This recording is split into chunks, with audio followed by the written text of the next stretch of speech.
So the Arizona Attorney General has announced a $6 million grant program. It's all to help Arizona's tribal nations that have been impacted by fraudulent sober living home practices. 12 News journalist Troy Lynch is outside the AG's office with what this program entails.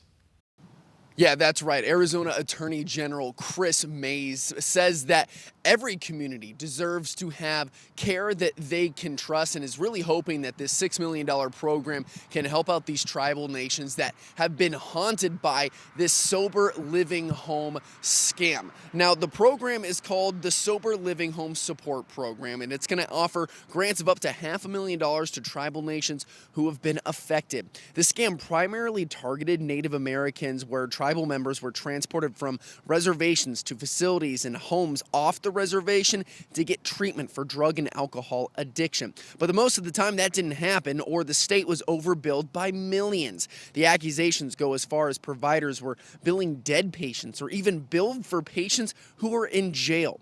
Now, state officials said earlier this year this scandal has cost the state $2.8 billion.